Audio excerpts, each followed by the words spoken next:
മന്ത്രി ഒരു അക്ഷരം മിണ്ടുന്നില്ലല്ലോ. ഞാൻ അതിലേക്ക് വരാം. അതിനു മുമ്പ് ഈ വീഡിയോ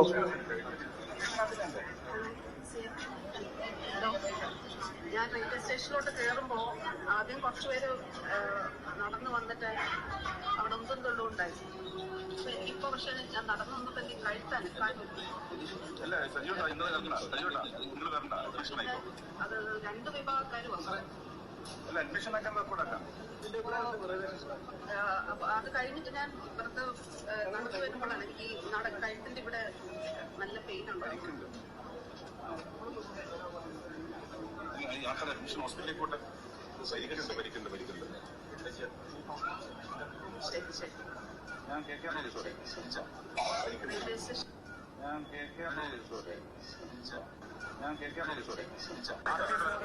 ആരാ ഈ പറഞ്ഞ KKR? നിങ്ങൾക്കറിയാലോ.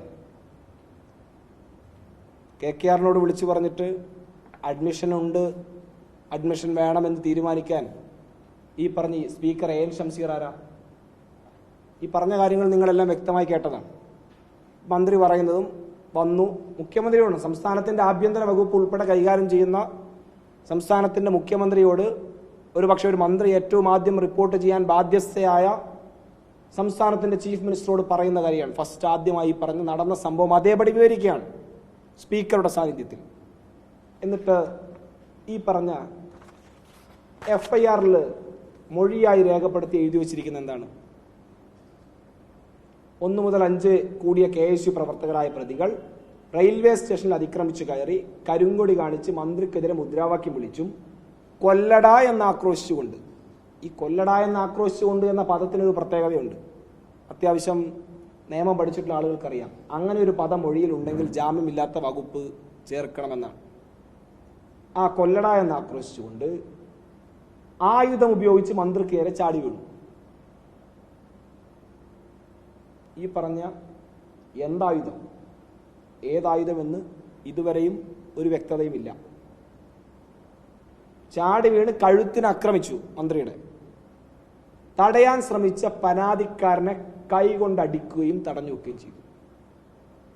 ഈ തടയാൻ ശ്രമിച്ച പരാതിക്കാരൻ എന്ന് പറയുന്നത് ആരാ? മന്ത്രിയുടെ ഗൺമാൻ അഭിലാഷിനെ അടിച്ചു എന്നാ പറയുന്നത്. മന്ത്രിക്ക് അന്നേരം ബോധ്യപ്പെട്ടിട്ടില്ലേ? ഈ പറഞ്ഞ 1ാമത്തെ പ്ലാറ്റ്ഫോമിൽ നിന്ന് 3ാമത്തെ പ്ലാറ്റ്ഫോമിൽ എത്തുന്നതിനിടയിലും ഗൺമാൻ പറഞ്ഞില്ലേ, ഇതാ എന്നെ അടിച്ചിട്ടുണ്ട്, മന്ത്രിയെ മാത്രമല്ല എന്നെ അടിച്ചിട്ടുണ്ട്. ഇത് പിന്നീട് തയ്യാറാക്കിയ അതിൻ്റെ കഥയുടെ പൂർണ്ണ രൂപമാണ് FIR രൂപത്തിൽ പുറത്തു വന്നത്. ഏതെങ്കിലും തരത്തിൽ ഒരു FIR എന്ന് പറഞ്ഞ് ഇതിനെ നമുക്ക് തള്ളിക്കളയാൻ കഴിയില്ല. ഇതിലുണ്ട് വളരെ ഗുരുതരമായ ചില പൊരുത്തക്കേടുകൾ.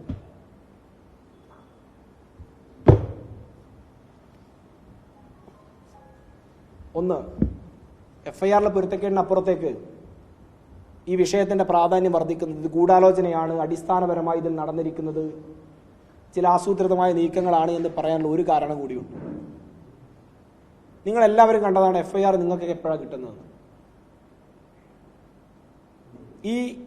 ഇപ്പോൾ റിമാൻഡിൽ കഴിയുന്ന KSU ജില്ലാ പ്രസിഡന്റ് MC അതിൽ ഉൾപ്പെടെയുള്ള ആളുകളെ അറസ്റ്റ് ചെയ്യുന്നത് എപ്പോഴാണെന്ന് നിങ്ങൾ കണ്ടതാണ്.